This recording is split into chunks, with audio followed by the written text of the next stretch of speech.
The information contained in the SSI Spotlight series is designed for and intended for use by the NCAA membership. The webinar content represents the views and opinions of the participants and does not necessarily represent the views or opinions of the NCAA. The content has been made available for informational and educational purposes only. The NCAA does not make any representations or warranties with respect to the accuracy of the content, nor is the content intended to be a substitute for professional medical advice or treatment. Always seek the advice of your physician or other qualified health provider with any questions you may have regarding a medical condition. The webinar is intended for personal viewing only and may not be recorded.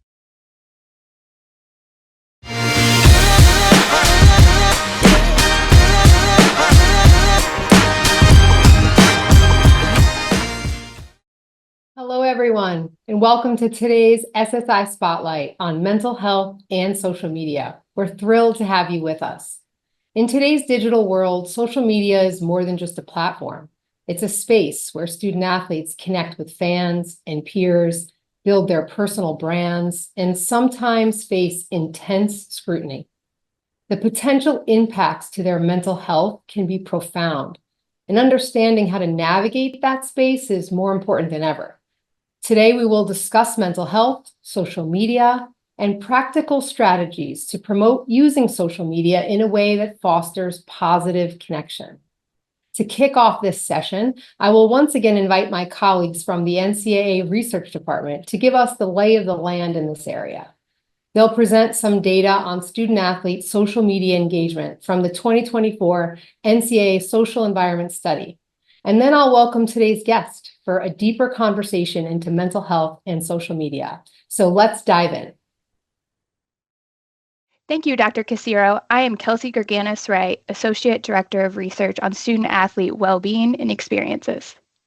Today, I'll be sharing insights into student-athlete mental health support, social media use and abuse, as well as gaming behaviors. Most data you'll see today is from the NCAA Social Environment Study, which was conducted in collaboration with faculty athletics representatives during the 2023-24 academic year.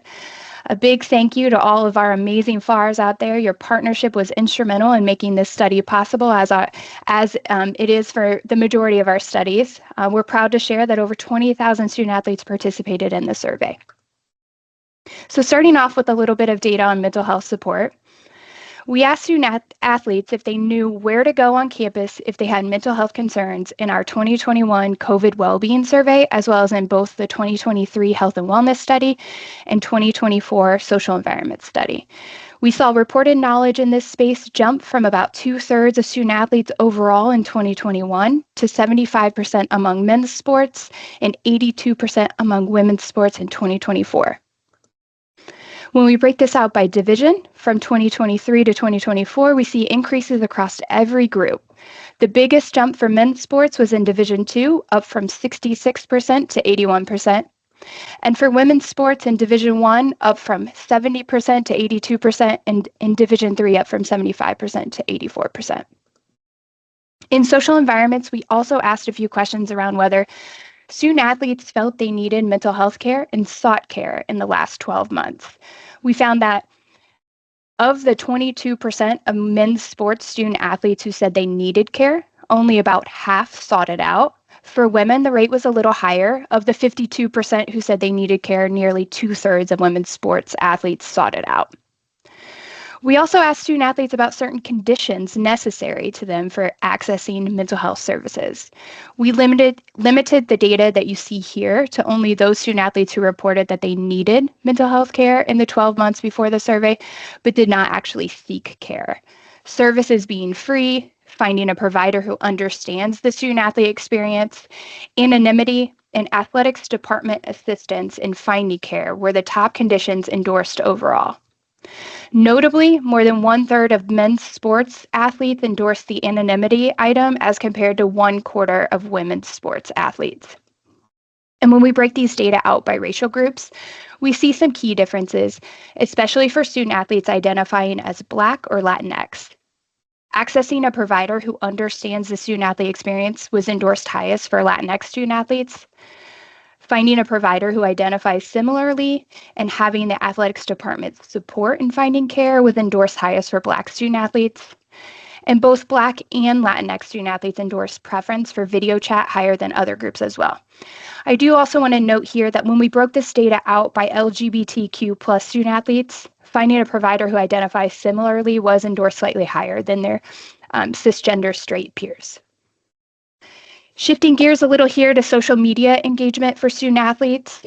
Student athletes not only use social media as a communication tool, many use it as a training resource, a support system, and a platform for opportunities.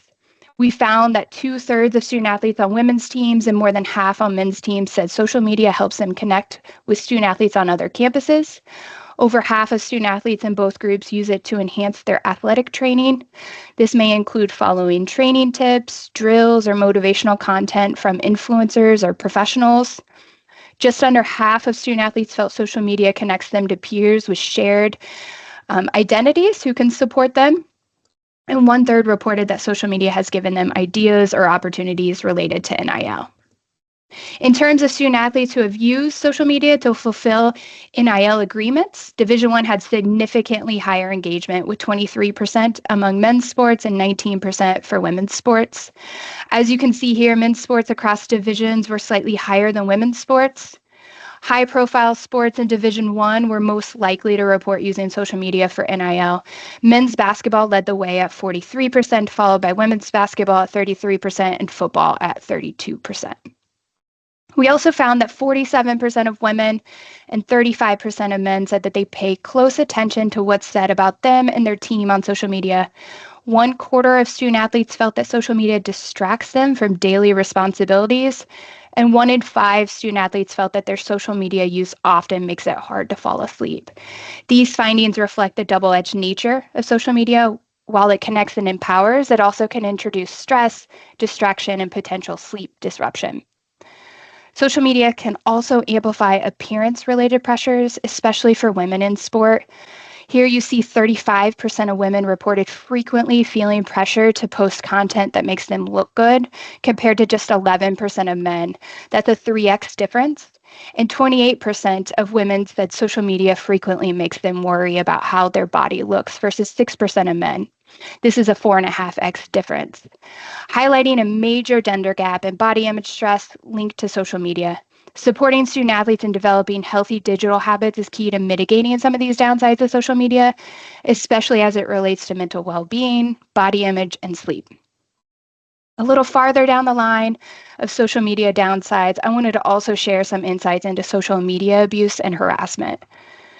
In a pilot study we conducted last year, over 6,000 Division I student athletes from 64 schools using the TeamWorks platform shared their experiences with social media abuse.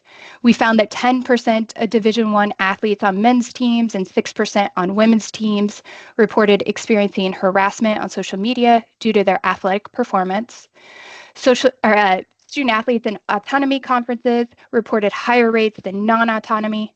By sport, the highest rates were seen in men's basketball, FBS football, and men's and women's tennis. We also found that while only 3% of Division I respondents overall reported having ever received a negative or threatening message from fans who placed a bet on their teams, rates were much higher in FBS football at 12%, men's basketball at 12%, and men's and women's tennis at 24% and 26%, respectively.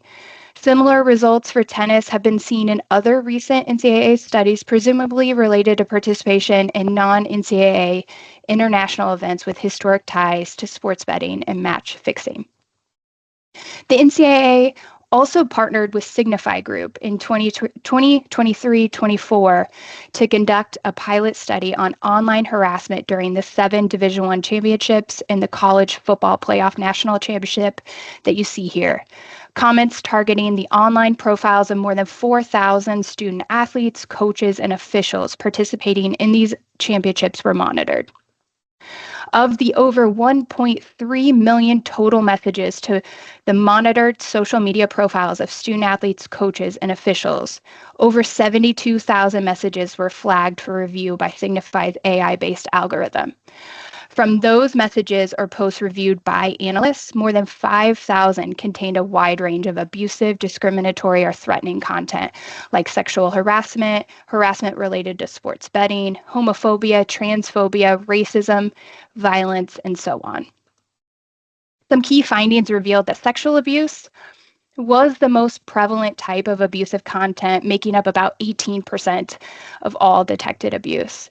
Sports betting related abuse and match fixing allegations made up about 12% of all abuse. Abusive content was sent both privately and publicly, and Signify noted that the abusive content categorized as violent was concerningly high, with 380 instances making up 6% of the abusive content. Additionally, 80% of the detected abuse in the study came during March Madness. Women's basketball received 3 times the amount of abuse compared to men's basketball. Risks do not always come from the biggest events. For example, volleyball and gymnastics flagged more concerning instances of abuse as compared to March Madness or Division I football championships. The mental health of student athletes will be impacted by not just the type of content that we are seeing, but the volume. We saw that one athlete received over 1,400 abusive messages in the span of 2 weeks. And again, it's not just athletes. Coaches, officials, and NCAA committee members require support on this issue. If you'd like more information on our studies, you can go to ncaa.org/research, noted on this slide. Thank you for your time and attention today. I will now turn it back over to Dr. Casiro. Thank you for that presentation. It'll really help set the table for today's discussion. We're honored now to be joined by Dr. Marcy Faustin, whose work with elite athletes has earned widespread recognition, not just for clinical excellence, but for the deep trust and connection that she builds with those she serves. From Olympic teams to college campuses, Dr. Faustin brings a unique perspective on athlete care. Welcome, Dr. Faustin. Thank you so much for being with us today. Could you start off by introducing yourself and telling us a little bit about your work with both collegiate and elite athletes? Thank you, Dr. Casero and the NCAA for inviting me here today. I truly am honored and have loved our prior interactions, what we've been able to do together, and so excited for this discussion. So I work over at University of California, Davis. I'm a family medicine and sports medicine physician. I'm also the co-head team physician for our UC Davis athletes. So we have about 700 student athletes, about 25, 26 teams, Division I with football. My co-team physician is Dr. Kevin Burnham. And then during my time with USA Gymnastics, I worked with the women's national team. I was their co-head team physician. And through that experience, I was able to go to both the Tokyo and the Paris Olympics, among some other domestic and international competitions, which were really phenomenal experiences. I also do research and also do a lot of teaching and mentorship for medical students, residents, and I really enjoy, especially in the NCAA space, working with the athletic trainers. We have 14, 15 athletic trainers that we work with, and it's just a camaraderie that's really interesting, it's engaging, and we all get to learn together. That's great. Such an amazing resume. We're so lucky to have you with us today, and I can't wait to dive into some of those experiences that you mentioned in your intro. So as you know, the relationship between a physician and their patient is an incredibly important one. Many elite athletes have spoken about the deep trust and connection that they feel with you, Dr. Faustin, and something that clearly plays a vital role in their care. Can you please take a minute to talk about the role that the provider-patient relationship plays in healthcare, in your opinion?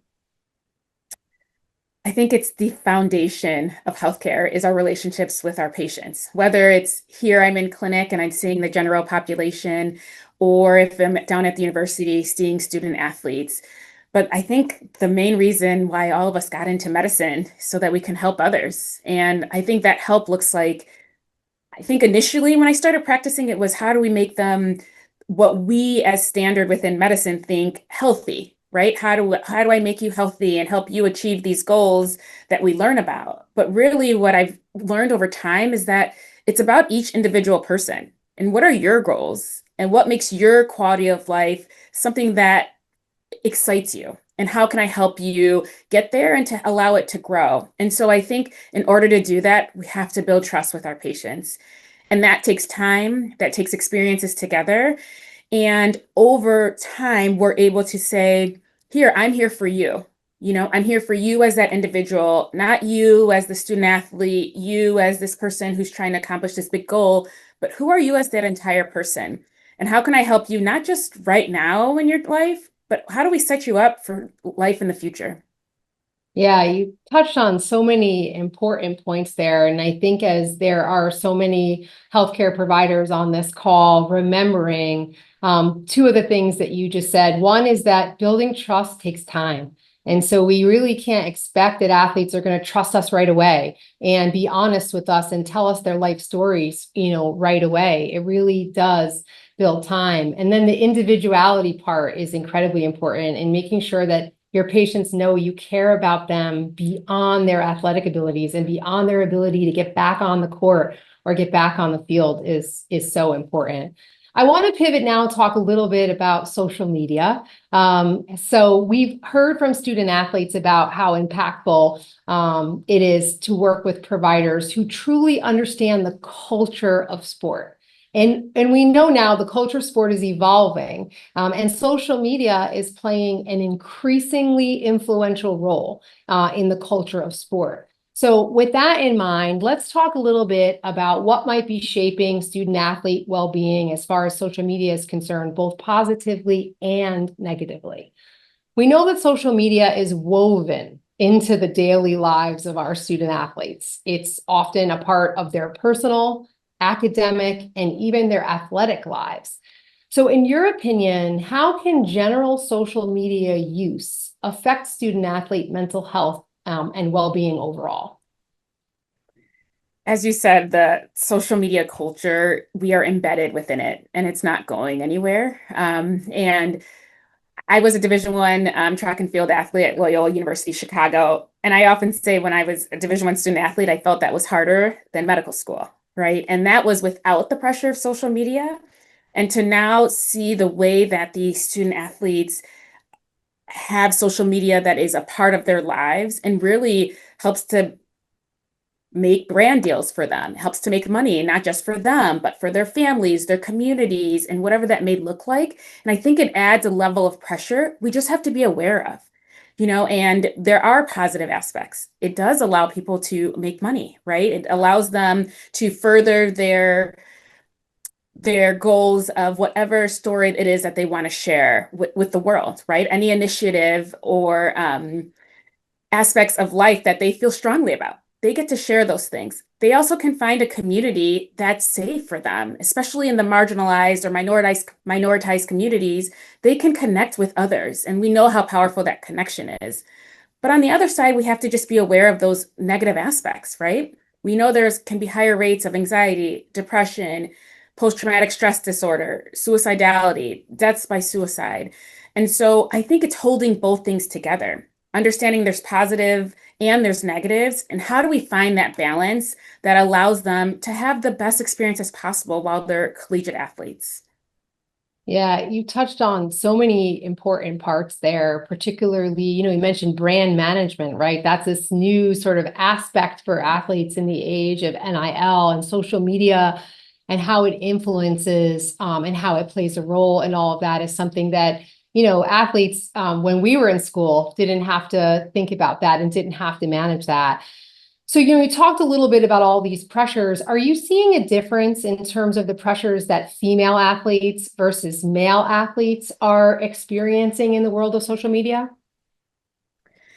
I know a lot of what the data shows is that typically female athletes are more affected by things such as body image, and there's more negative comments about what their bodies look like, and they can be more influenced by that negative, those negative talk that's online. And as you guys all shown with that NCAA study, we know it is incredibly prevalent, and even I believe it was 80% of the bullying that occurred was during March Madness, and women had those, I think it was 2 or 3 times more likely to receive those types of that type of harassment over men. And so we know they may be more impacted by that, But men are also not absolved from it either. They also are falling under significant pressure, and they're in the sports such as football and basketball that have a higher level of scrutiny for themselves. And so everybody can be impacted in a negative way, but also can find some positives with social media. Yeah, that's great. You know, when we think about the negative implications, are there warning signs that we should be looking out for in terms of student athletes engaging with social media and having it have a detrimental effect on them? I think of it similarly to, say you had a student athlete that just broke up with their significant other, or maybe they just found out their parents are getting divorced, right? And so social media can have just a direct impact and a direct negative impact on somebody. And we just want to know if things are changing for them. Is their mood changing? Is their performance changing? Are the coaches noticing it? Is it the athletic director? Is it, again, our amazing athletic trainers? We have phenomenal athletic trainers at UC Davis that may come to you and say, hey, they've been acting a little bit different. If you're looking for those signs and symptoms of those changes that can be occurring, so that we can just address it a little bit more and bring it to their attention. One of the things we do at UC Davis is if we're giving a screening for, say, depression and anxiety, we'll also ask about social media use and how much time are you spending on social media. And it's not to say necessarily we're saying you should only spend 1 hour or 2 hours on social media, but I think it also brings awareness to student athletes of, oh man, how much am I opening that app? How much time am I spending on social media, where maybe I could be using that time to do another hobby to fuel my soul, or maybe get a little bit more sleep so that we can improve your mental health.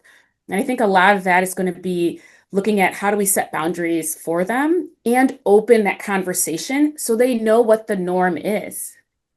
Yeah, that's great. And I want to, in a moment, get into some of the boundaries around social media usage and how we can help our athletes. But before we get there, I definitely want to hit on something you mentioned earlier, which is about when student athletes actually find community and positive support in social media. I feel like a lot of times when we're talking about mental health and we're talking about social media, we're talking about all the negative aspects of those things.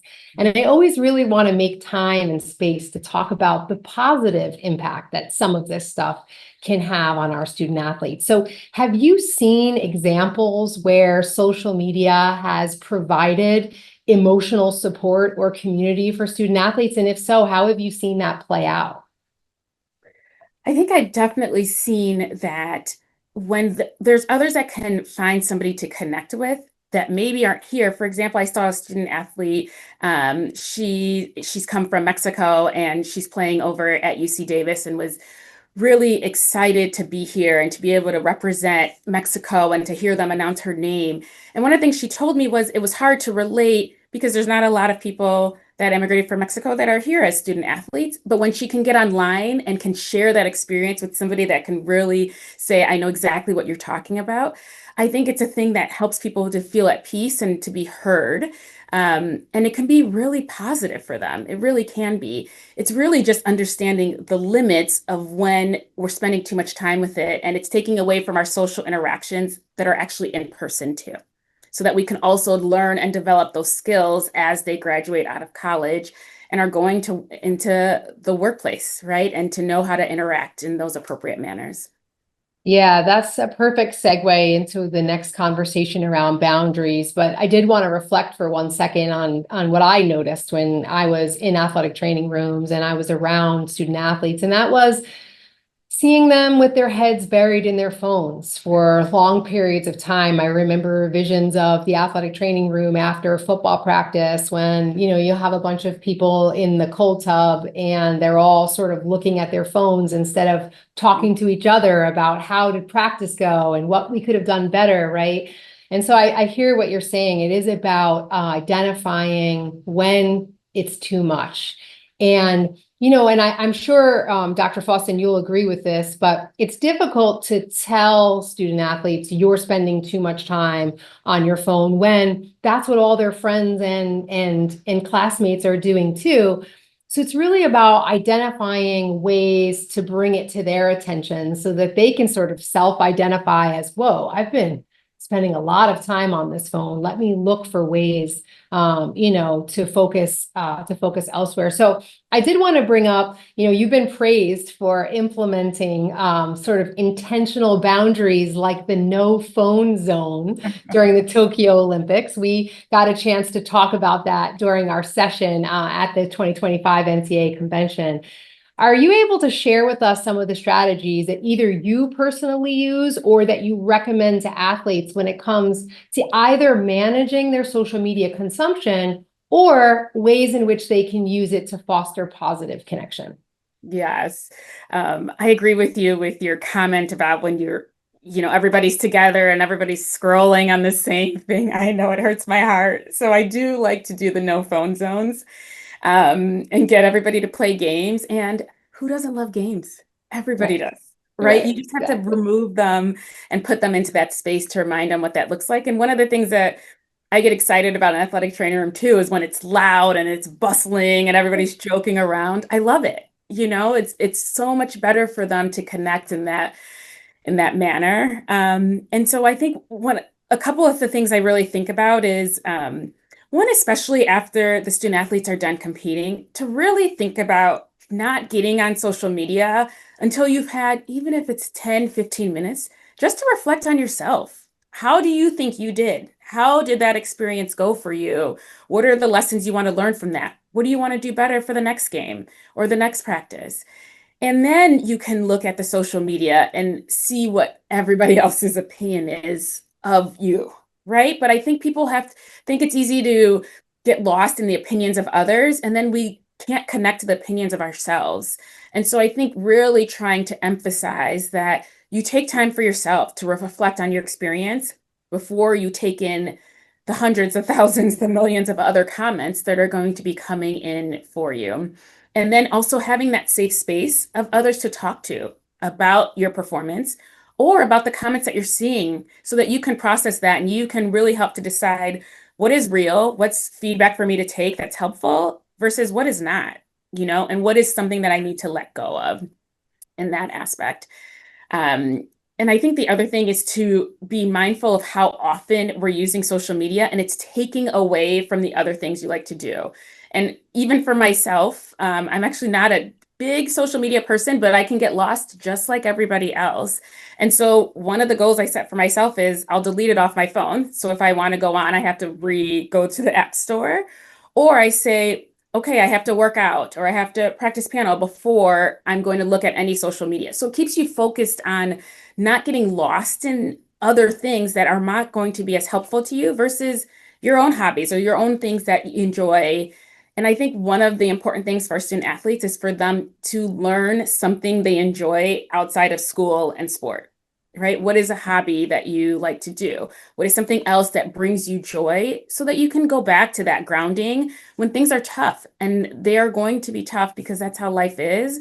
But if you can ground yourself back to what you enjoy that's outside of the need for others on social media, then I think it's going to just help to keep your mental health in a good, stable place and to help set you up for the future.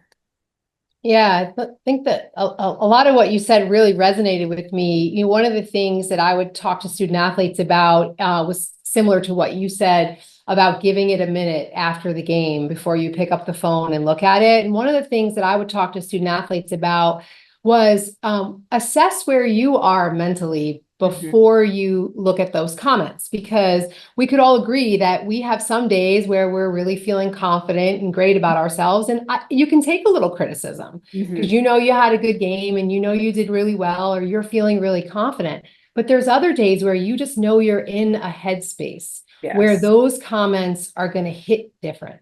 And I would really strongly recommend to student athletes that you stay away from reading the comments if you self-assess to be in one of those headspaces where it's going to be difficult to read those comments. And then another thing you said about deleting the social media apps from your phone. One of the things I did is I put my social media apps on like the third or fourth page of the apps on my phone. So I'd have to scroll 4 pages to get to it. And it helps, right? Because you ask yourself, like, do I really need to be looking at this right now? Or should I be checking my emails and doing other things? So, and I think when athletes do take, and this really is anybody, not just athletes, but when people step away from social media and give themselves that break, most people actually think, wow, that was really great. The mental break from it or the freedom that I feel from it. So I love the idea of just encouraging that and seeing if they can sort of, realize on their own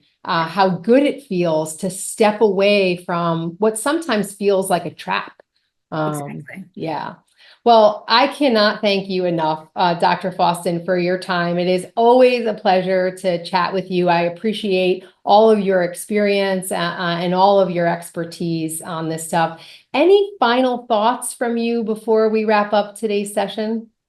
Thank you so much for this really great conversation. And I like the way that we resonate on so many of the topics that were discussed today.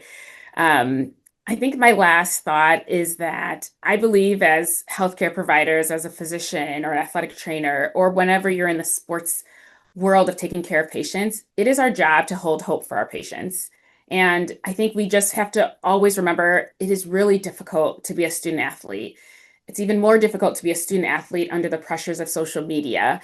And so I think it is our job to help hold hope when maybe they may lose it, and to help to guide them and to just listen. And I think the power of listening can sometimes be underplayed, but if we're there to listen for others, I think it really helps to heal them. And I'm grateful for the amazing team that I work with at UC Davis and all the things I've learned from them. Thank you for that. Your athletes are very, very lucky to have you, Dr. Faustin, and so are we. So thank you again so much. And thank you to the audience. Really appreciate you all taking time out of your busy schedules to tune in today. As a reminder, certificates of attendance are available. You can find more information about those in the chat and also in email following the conclusion of our event. So thank you again for joining us, and we will see you at our next SSI Spotlight.